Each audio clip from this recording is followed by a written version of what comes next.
بہرحال میرے نزدیک فیصلہ عوام کا زیادہ صحیح تھا اور حقائق پر مبنی تھا. موقف مسلم لیگ کا اور علامہ اقبال کا صحیح تر تھا.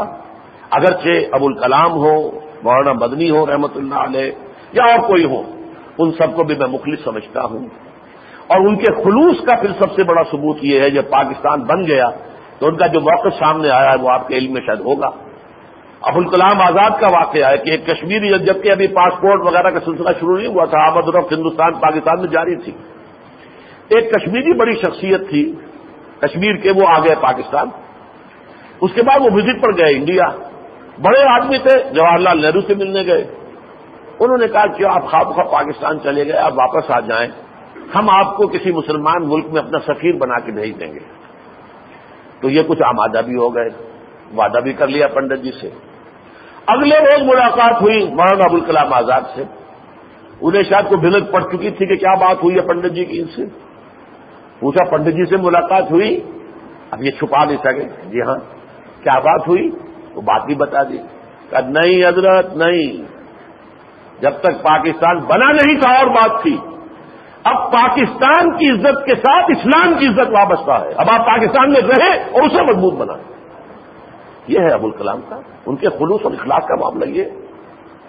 اور مولانا سید حسین احمد مدنی رحمۃ اللہ علیہ، اس کی تو روایت ہماری قرآن کانفرنس میں جب سنائی ہے، مولانا محمد مالک کاندلوی، مولانا محمد ادریس کاندلوی کے صاحبزادے رحمہم اللہ، انہوں نے جب روایت سنائی ہے تو میں چیخ پڑا تھا وہیں پر کہ مولانا کہاں آپ یہ باتیں لے کر بیٹھے ہوئے اپنے سینوں کے اندر، کیوں نہیں عام کرتے ان کو؟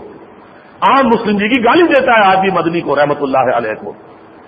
انہوں نے واقعہ بیان کیا کہ قیام پاکستان کے بعد ڈابھیل کے مدرسے میں مولانا مدنی آئے ہوئے تھے اور وہاں یہ محمد مالک کاندلوی موجود تھے. خود کوئی لمبی یعنی روایت جو ہے ایسا نہیں ہے کہ اس نے اس سے سنا، اس نے اس سے سنا، اس نے اس سے سنا، نہیں، براہ راست اس مجلس کے شریک ہے جو بیان کیا.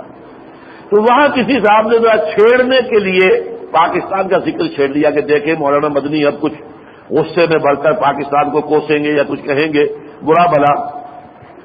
مولانا مدنی نے فرمایا میرے بھائی، جب تک مرحلہ کسی مسجد کی تعمیر کی تجویز کا ہوتا ہے تو اختلاف کی گنجائش ہوتی ہے کہ یہاں مسجد کی ضرورت ہے یا نہیں ہے.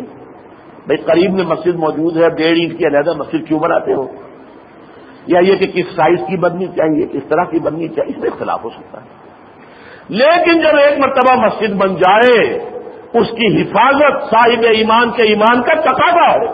پاکستان جب تک بنا نہیں تھا ہمیں اختلاف تھا، لیکن پاکستان بننے کے بعد اب اس کی حفاظت، اس کا استحکام، ہم اس کے لیے دعا گو ہیں. یہ ان کے خلوص کا عالم تھا. لیکن غلطی ہوئی، میرے نزدیک غلطی ہوئی، لیکن خلوص میں کسی شک کو شبے کی گنجائش نہیں. جو ان کے خلوص میں شک کرے مجھے در حقیقت اس کے خلوص میں شک ہے. ان لوگوں کا کردار بہت بلند تھا، مجاہدانہ کردار، درویشانہ انداز، کوئی دنیا پرستی کی کوئی بات ان میں تھی نہیں.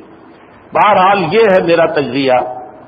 بہرحال جیسا کہ میں نے عرض کیا ہے کہ یہ صورت جو پاکستان کے قیام سے بنی ہے کہ اب بھی اللہ کا شکر ہے کہ یہاں امکان تو ہے.